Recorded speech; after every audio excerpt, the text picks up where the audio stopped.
Thoughts on Government. My dear sir, if I was equal to the task of forming a plan for the government of a colony, I should be flattered with your request, and very happy to comply with it, because, as the divine science of politics is the science of social happiness, and the blessings of society depend entirely on the constitutions of government, which are generally institutions that last for many generations, there can be no employment more agreeable to a benevolent mind than a research after the best. Pope flattered tyrants too much when he said, "For forms of government let fools contest, that which is best administered is best." Nothing can be more fallacious than this. But poets read history to collect flowers, not fruits. They attend to fanciful images, not the effects of social institutions.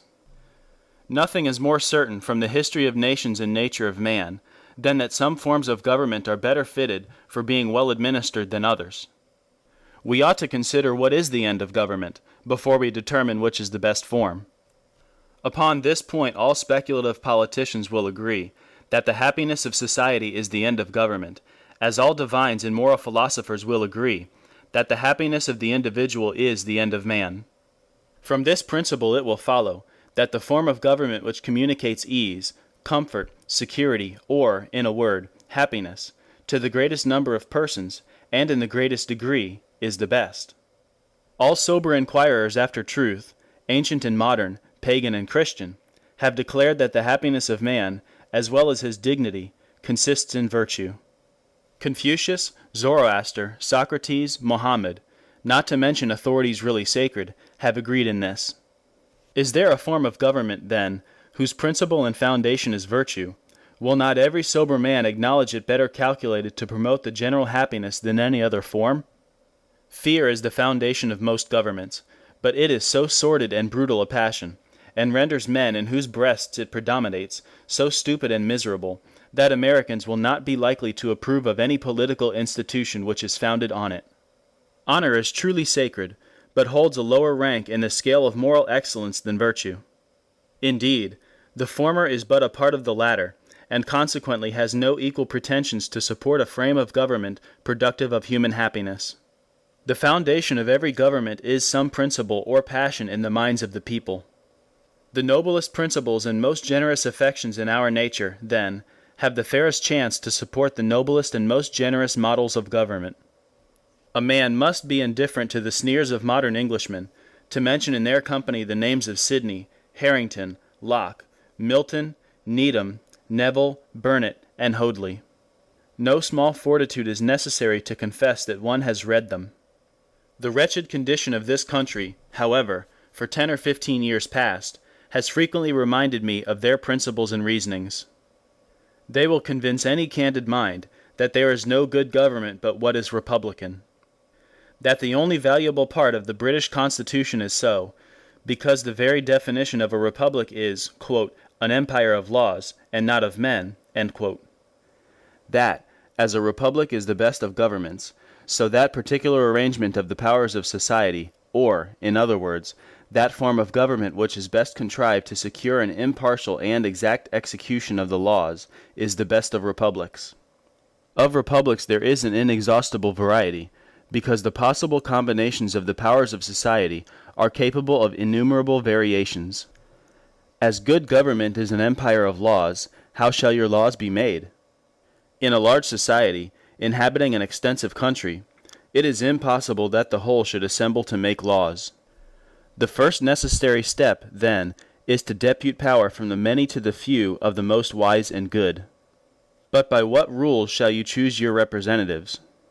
Agree upon the number and qualifications of persons who shall have the benefit of choosing, or annex this privilege to the inhabitants of a certain extent of ground. The principal difficulty lies, and the greatest care should be employed, in constituting this representative assembly. It should be, in miniature, an exact portrait of the people at large. It should think, feel, reason, and act like them. That it may be the interest of this assembly to do strict justice at all times, it should be an equal representation, or, in other words, equal interests among the people should have equal interests in it. Great care should be taken to effect this, and to prevent unfair, partial, and corrupt elections. Such regulations, however, may be better made in times of greater tranquility than the present, and they will spring up themselves naturally, when all the powers of government come to be in the hands of the people's friends. At present, it will be safest to proceed in all established modes, to which the people have been familiarized by habit. A representation of the people in one assembly being obtained, a question arises, whether all the powers of government, legislative, executive, and judicial, shall be left in this body. I think a people cannot be long free, nor even happy, whose government is in one assembly. My reasons for this opinion are as follows. 1. A single assembly is liable to all the vices, follies, and frailties of an individual, subject to fits of humor, starts of passion, flights of enthusiasm, partialities, or prejudice, and consequently productive of hasty results and absurd judgments. And all these errors ought to be corrected and defects supplied by some controlling power. 2. A single assembly is apt to be avaricious, and in time will not scruple to exempt itself from burdens, which it will lay, without compunction, on its constituents. 3. A single assembly is apt to grow ambitious, and after a time will not hesitate to vote itself perpetual. This was one fault of the Long Parliament, but more remarkably of Holland, whose assembly first voted themselves from annual to septennial, then for life, and after a course of years, that all vacancies happening by death or otherwise, should be filled by themselves, without any application to constituents at all. 4. A representative assembly, although extremely well qualified, and absolutely necessary, as a branch of the legislative, is unfit to exercise the executive power, for want of two essential properties, secrecy and dispatch. 5. A representative assembly is still less qualified for the judicial power, because it is too numerous, too slow, and too little skilled in the laws. 6. Because a single assembly, possessed of all the powers of government, should make arbitrary laws for their own interest, execute all laws arbitrarily for their own interest, and adjudge all controversies in their own favor. But shall the whole power of legislation rest in one assembly?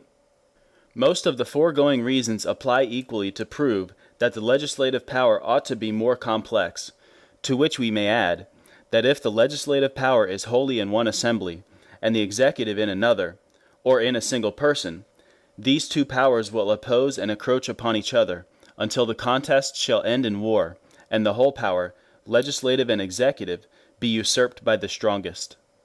The judicial power, in such a case, could not mediate, or hold the balance between the two contending powers, because the legislative would undermine it.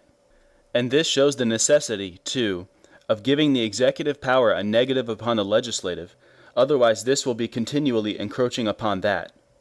To avoid these dangers, let a distinct assembly be constituted, as a mediator between the two extreme branches of the legislature, that which represents the people, and that which is vested with the executive power. Let the representative assembly then elect by ballot, from among themselves or their constituents, or both, a distinct assembly, which, for the sake of perspicuity, we will call a council. It may consist of any number you please, say 20 or 30, and should have a free and independent exercise of its judgment, and consequently a negative voice in the legislature. These two bodies thus constituted, and made integral parts of the legislature, let them unite, and by joint ballot choose a governor, who, after being stripped of most of those badges of domination, called prerogatives, should have a free and independent exercise of his judgment, and be made also an integral part of the legislature. This, I know, is liable to objections, and, if you please, you may make him only president of the council, as in Connecticut. But as the governor is to be invested with the executive power, with consent of council, I think he ought to have a negative upon the legislative.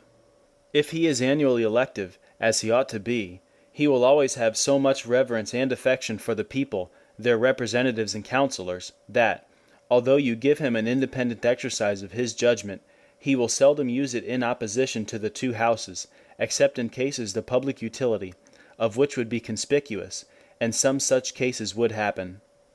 In the present exigency of American affairs, when, by an act of Parliament, we are put out of the royal protection, and consequently discharged from our allegiance, and it has become necessary to assume government for our immediate security, the governor, lieutenant governor, secretary, treasurer, commissary, and attorney general, should be chosen by joint ballot of both houses. And these and all other elections, especially of representatives and councilors, should be annual, there not being in the whole circle of the sciences a maxim more infallible than this: "Where annual elections end, there slavery begins." These great men in this respect should be once a year, "like bubbles on the sea of matter born, they rise, they break, and to that sea return." This will teach them the great political virtues of humility, patience, and moderation, without which every man in power becomes a ravenous beast of prey. This mode of constituting the great offices of state will answer very well for the present, but if by experiment it should be found inconvenient, the legislature may, at its leisure, devise other methods of creating them, by elections of the people at large, as in Connecticut, or it may enlarge the term for which they shall be chosen to 7 years, or 3 years, or for life, or make any other alterations which the society shall find productive of its ease, its safety, its freedom, or, in one word, its happiness. A rotation of all offices, as well as of representatives and councilors, has many advocates, and is contended for with many plausible arguments. It would be attended, no doubt, with many advantages, and if the society has a sufficient number of suitable characters to supply the great number of vacancies which would be made by such a rotation, I can see no objection to it. These persons may be allowed to serve for 3 years, and then be excluded for 3 years, or for any longer or shorter term. Any 7 or 9 of the Legislative Council may be made a quorum, for doing business as a Privy Council, to advise the governor in the exercise of the executive branch of power, and in all acts of the state. The governor should have the command of the militia and of all your armies. The power of pardons should be with the governor and council. Judges, justices, and all other officers, civil and military, should be nominated and appointed by the governor, with the advice and consent of council, unless you choose to have a government more popular. If you do, all officers, civil and military, may be chosen by joint ballot of both houses, or, in order to preserve the independence and importance of each house, by ballot of one of those, concurred in by the other. Sheriffs should be chosen by the freeholders of counties, so should registers of deeds, and clerks of counties. All officers should have commissions, under the hand of the governor and seal of the colony. The dignity and stability of government in all its branches, the morals of the people, and every blessing of society depend so much upon an upright and skillful administration of justice, that the judicial power ought to be distinct from both the legislative and executive, and independent upon both, so that it may be a check upon both, as both should be checks upon that. The judges, therefore, should be always men of learning and experience in the laws, of exemplary morals, great patience, calmness, coolness, and attention. Their minds should not be distracted with jarring interests, they should not be dependent upon any man, or body of men. To these ends, they should hold estates for life in their offices, or, in other words, their commissions should be during good behavior, and their salaries ascertained and established by law. For misbehavior, the grand inquest of the colony, the House of Representatives, should impeach them before the governor and council, where they should have time and opportunity to make their defense, but, if convicted, should be removed from their offices, and subjected to such other punishment as shall be thought proper. A militia law, requiring all men, or with very few exceptions besides cases of conscience, to be provided with arms and ammunition, to be trained at certain seasons, and, requiring counties, towns, or other small districts to be provided with public stocks of ammunition and entrenching utensils, and with some settled plans for transporting provisions after the militia, when marched to defend their country against sudden invasions, and requiring certain districts to be provided with field pieces, companies of matrosses, and perhaps some regiments of light horse, is always a wise institution and, in the present circumstances of our country, indispensable. Laws for the liberal education of youth, especially of the lower class of people, are so extremely wise and useful that, to a humane and generous mind, no expense for this purpose would be thought extravagant. The very mention of sumptuary laws will excite a smile. Whether our countrymen have wisdom and virtue enough to submit to them, I know not, but the happiness of the people might be greatly promoted by them, and a revenue saved sufficient to carry on this war forever. Frugality is a great revenue, besides curing us of vanities, levities, and fopperies, which are real antidotes to all great, manly, and warlike virtues. But must not all commissions run in the name of a king? No. Why may they not run as thus, "The colony of N.A. to A.B. greeting," and be tested by the governor? Why may not writs, instead of running in the name of the king, run thus, "The colony of N.A. to the sheriff," etc., and be tested by the chief justice? Why may not indictments conclude, "Against the peace of the colony of N.A. and the dignity of the same"? A constitution founded on these principles introduces knowledge among the people, and inspires them with a conscious dignity becoming freemen. A general emulation takes place, which causes humor, sociability, good manners, and good morals to be general. That elevation of sentiment inspired by such a government makes the common people brave and enterprising. That ambition which is inspired by it makes them sober, industrious, and frugal. You will find among them some elegance, perhaps, but more solidity; a little pleasure, but a great deal of business; some politeness, but more civility. If you compare such a country with the regions of domination, whether monarchical or aristocratical, you will fancy yourself in Arcadia or Elysium. If the colonies should assume government separately, they should be left entirely to their own choice of the forms; and if a continental constitution should be formed, it should be a Congress, containing a fair and adequate representation of the colonies, and its authority should sacredly be confined to these cases, namely war, trade, disputes between colony and colony, the post office, and the unappropriated lands of the crown, as they used to be called. These colonies, under such forms of government and in such a union, would be unconquerable by all the monarchies of Europe. You and I, my dear friend, have been sent into life at a time when the greatest lawgivers of antiquity would have wished to live. How few of the human race have ever enjoyed an opportunity of making an election of government, more than of air, soil, or climate, for themselves or their children? When, before the present epoch, had 3 millions of people full power, and a fair opportunity to form and establish the wisest and happiest government that human wisdom can contrive? I hope you will avail yourself and your country of that extensive learning and indefatigable industry which you possess, to assist her in the formation of the happiest governments and the best character of a great people. For myself, I must beg you to keep my name out of sight, for this feeble attempt, if it should be known to be mine, would oblige me to apply to myself those lines of the immortal John Milton in one of his sonnets. "I did but prompt the age to quit their clogs, by the known rules of ancient liberty, when straight a barbarous noise environs me, of owls and cuckoos, asses, apes, and dogs." End of Thoughts on Government, by John Adams.